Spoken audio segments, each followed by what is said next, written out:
사랑하는 성도님도 오늘도 복된 화요일 귀한 하루가 되시기를 간절히 축원합니다. 오늘도 말씀을 통해서 주의 은혜와 함께 하시는 귀한 우리 사랑하는 식구들이 되시기를 축원합니다. 잠시 기도하겠습니다.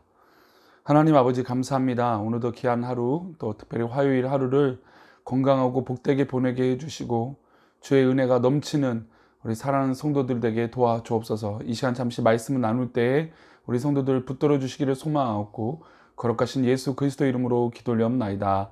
아멘. 오늘 말씀 본문은 잠언 4장 14절의 말씀입니다. 제목은 중심을 잡는 삶이라고 하는 제목으로 잠시 나누고자 합니다. 잠언 4장 14절 말씀 제가 읽겠습니다. 사악한 자의 길에 들어가지 말며 악인의 길로 다니지 말지어다. 우리가 살아가는 방식 중에 행동이 먼저 있느냐 아니면 생각이 먼저 있느냐라고 하는 이 두 가지 개념에 많은 고민들을 하게 됩니다. 그래서 행동을 먼저 잘해볼까? 아니면 그러니까 실천적인 것들을 잘해볼까? 아니면 내 마음가짐에 심성을 좋게 할 것인가? 그러나 성경은 어느 것이 먼저이다 라고 말하는 것 같지는 않습니다. 특별히 바울이 믿음의 아들 디모데에게 보낸 목회서신 디모데 전서에서 보면 목회 여정에서 꼭 필요한 것들을 하나하나 설명하고 가르치고 있는데 그 모든 것을 완전하게 하고 온전하게 할 수 있는 비결은 행동이냐 생각이냐, 즉 어떤 그런 실천적인 것인가 아니면 심성적인 어떤 그런 모습이냐라고 말하는 것이 아니라 우리가 잘 알고 있는 디모데후서 3장 17절에서 성경은 하나님의 사람으로 온전하게 한다라고 말씀하고 있다는 것이죠. 즉 우리가 실천적인 것이든 생각을 하는 심성적인 것이든 성경으로 말미암아 하나님 말씀으로 말미암아 온전하게 되는 것인 줄 믿습니다. 우리가 잠언을 통해서 지혜의 근본이 무엇인가 라고 하는 고민들을 해보는데 지혜의 근본은 누구를 경외하는 것입니까? 바로 하나님을 경외하는 것이죠. 하나님을 경외한다는 것은 바로 하나님 말씀으로 내가 살아가겠다는 것입니다. 그래서 실천적인 것이나 생각적인 심성적인 이 모든 모습들을 다스리고 또 이끌고 성숙할 수 있는 비결은 바로 온전한 하나님 말씀 앞에 사로잡히는 인생이 바로 실천적인 것이나 마음적으로나 다 성숙할 수 있다는 것입니다. 성경은 실제로 이런 훌륭한 능력이 있는 책인 줄 믿습니다. 다혈질이고 성격이 급한 사람은 말씀을 읽으면서 차분하게 가라앉히게 되는 것이죠. 혹이 오늘 뭔가 화가 나고 또 속상한 일이 있을 때 찬양도 부르시고 기도도 하지만 우리가 말씀을 통해서 그 말씀의 묵상 가운데 우리 성도들이 승리하시기를 축원합니다. 말이 많은 사람은 입술의 열매가 얼마나 중요한지 깨닫게 되고 말을 조심하게 됩니다. 지혜가 부족한 사람은 성경을 읽으면서 말씀으로 지혜와 지식을 가득하게 채워나가는 것이죠. 어느 한쪽으로 치우쳐 있는 사람도 말씀을 읽으면서 균형 감각을 가질 수 있도록 하는 것이 바로 하나님의 말씀이라는 것입니다. 기도에 치우치고 말씀도 보지 않고 사람은 어느 한 것에 치우쳐 있는 사람은 균형 잡힌 중심을 잡고 살 수 없다라는 것입니다. 말씀과 기도의 중심을 잡고 또 한쪽 말씀에만 치우치는 것도 아니고 기도로만 치우치는 것도 아니고 또 어떤 찬양만 치우치는 것도 아닌 이 모든 것들을 잘 중심 잡고 해 나가는 것이 바로 믿음의 삶이고 또 그것을 근본적으로 시작하게 하는 것이 성경 말씀이라는 것입니다. 우리가 지혜를 얻기 위해서는 주의 말씀을 통해서 치우쳐 있던 어떤 것들을 말씀을 통해서 가운데로 돌려 넣어야 됩니다. 오늘 잠언 4장의 말씀은 행동이 먼저인가 아니면 마음이 먼저인가 하는 문제에서 인생의 중심을 잡도록 지혜를 전해줍니다. 우리 4장 15절 말씀을 읽어보겠습니다. 14절과 15절인데요. 사악한 자의 길에 들어가지 말며 악인의 길로 다니지 말지어다. 그의 길을 피하고 지나가지 말며 돌이켜 떠나갈지어다. 즉 행동에 대해서 먼저 이야기하고 있습니다. 사악한 자의 길에 들어가지도 말고 악인의 길로 다니지 말지니라 라고 말씀하고 있습니다. 우리 주변에 제약과 유혹들이 있을 것입니다. 즉 제약과 유혹들이 있을 때 우리가 근처도 가지 않는다면 우리는 제약의 자리에 있지 않게 되는 것이죠. 맹모 삼천지기는 무슨 뜻입니까? 맹자의 어머니는 아들의 이 공부를 위해서 교육을 위해서 3번이나 이사를 다녔다라는 것이죠. 그것이 절대적인 어떤 그런 좋은 가치를 나타낸다라고 말하기는 그렇지만 그럼에도 불구하고 아이에게 줄 수 있는 영향력이 그만큼 중요하다는 것입니다. 환경이 중요하다는 것이죠.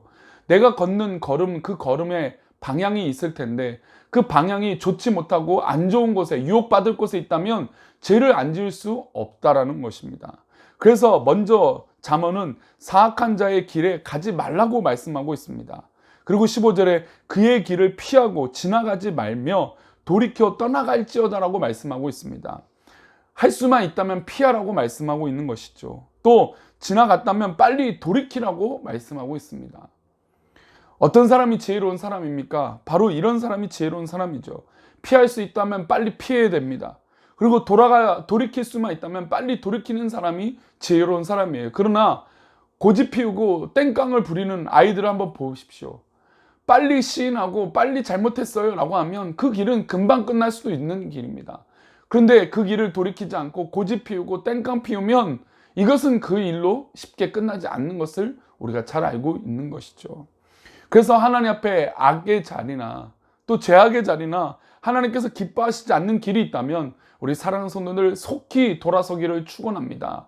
하나님께서 기뻐하시는 길로 돌아서야 된다는 것이죠. 그래서 행동의 모습이 참 중요합니다. 그래서 이런 걸 생각해 볼 때 직분이 먼저인가 아니면 훈련이 먼저인가라고 생각을 좀 해봅니다. 성도님들은 어떠십니까? 훈련이 먼저이십니까? 아니면 직분이 먼저입니까? 사실 이거에 대한 정답은 없습니다. 어떤 분들은 직분을 맡아보니까 집사님이 돼보니까 권사님이 돼보니까 안수 집사님 돼보니까 장로님이 돼보니까 그 직분 때문에 내가 사람이 되어지고 있다는 것을 깨닫게 되기도 합니다. 그러나 반면에 아무리 좋은 위치와 직분을 가져도 사람이 되지 않으면 또 헛것일 때도 있다는 것이죠. 그래서 어느 것이 우선이라고 판단하기 쉽지는 않지만 그러나 우리 사랑하는 성도님들 훈련이든 또 직분을 내가 맡든 그것에 하나님 앞에 감사함으로 말씀으로 성장하시는 그리고 그 이름에 걸맞는 삶을 사시는 그리스도인들이 되시기를 축원합니다. 그래서 하나님은 그 길을 피하고 또 지나가지 말며 돌이키라고 말씀하고 있습니다. 그 다음에 행동 이어서 마음에 대해서 말씀하시죠. 우리 23절 말씀인데요. 잠언 4장 23절입니다. 모든 지킬 만한 것 중에 더욱 내 마음을 지키라. 생명의 근원이 이에서 남이니라. 무엇을 지키라고 말씀하고 있습니까? 마음을 지키라고 성경은 말하고 있습니다. 마음을 지켜서 생명의 근원이 거기서 나온 것을 깨달으라는 것입니다. 우리의 마음이 훈련되지 못하고 우리의 마음이 성숙하지 못하고 우리의 마음이 지저분한 상태로 있다면 하나님의 뜻이 우리 가운데서 날 수 없다라는 것입니다. 지혜로운 사람은 행동과 마음의 양자택일에 있을 때 어떤 한쪽에 치우치는 것이 아니라 두 가지를 잘 다스릴 수 있는 사람이 되어져야 되는 것입니다. 내 마음도 정말 깨끗하고 온전한 마음이 되고 내 행동도 하나님께서 기뻐하시는 행동으로 할 수 있는 그런 이 중심들이 잡혀져야 된다는 것이죠.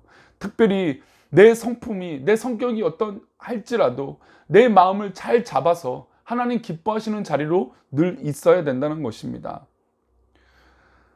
이것저것 저는 오늘 양자택일하라고 말씀드리는 것은 아닙니다. 오늘 어떤 분들은 어떤 성도님들은 행동으로 삶을 사시는 분들도 있을 것입니다. 또 어떤 분들은 마음의 생각으로 하루를 살아가시는 분들이 있을 것이에요. 그러나 그 두 가지 중심 다 하나님 말씀 앞에 중심을 잡고 나아가신다면 우리가 이 모든 것 위에 성숙한 믿음의 지혜로운 성도들이 될 줄 믿습니다. 저는 이 행동이냐 마음이냐 이 두 가지 생각을 할 때 예수님께서 바리새인들에게 하셨던 말씀이 생각이 납니다. 마태복음 23장 23절인데요.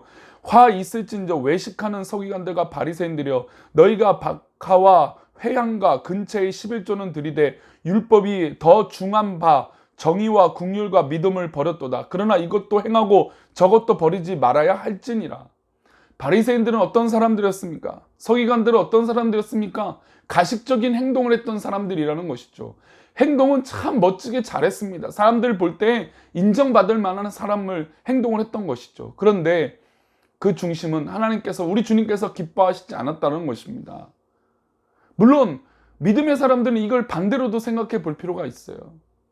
우리가 마음이 아무리 좋은 마음이 있더라도 좋은 행동을 하지 않으면 야고보서의 말씀처럼 죽은 믿음이 될 수 있다는 것입니다. 그래서 우리는 이 양쪽의 두 가지를 다 말씀의 중심으로 잘 가져가야 된다는 것입니다. 오늘 하루도 우리가 하나님 앞에 살아가면서 지혜로운 백성들 되시기를 축원합니다. 행동할 때는 정말 제대로 행동하시고, 마음에 좋은 마음을 가지실 때, 내 마음을 지킬 때 제대로 마음을 지키시기를 축원합니다. 그래서 혹시나 우리 가운데 제약의 길이나 유혹의 길이 있다면 속히 돌아서시기를 축원합니다. 그리고 하나님 기뻐하시는 길로 또 말씀의 중심을 잡고 오늘 하루도 승리하시는 우리 사랑하는 성도님들이 되시기를 간절히 축원합니다.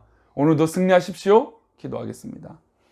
참 좋으신 하나님, 오늘도 여러 가지 갈등과 마음들이 우리 가운데 있겠지만 우리가 행동을 할 것인가 생각을 할 것인가 라고 하는 판단에 있어 우리의 중심은 늘 하나님 말씀이 되게 하여 주시고, 또 생명의 근원이 이 말씀 가운데 있음을 깨닫게 하여 주셔서 하나님, 우리가 행동할 때 제대로 행동하게 하여 주시고, 우리가 생각할 때 정말 바른 생각을 할 수 있도록 은혜를 내려 주옵소서.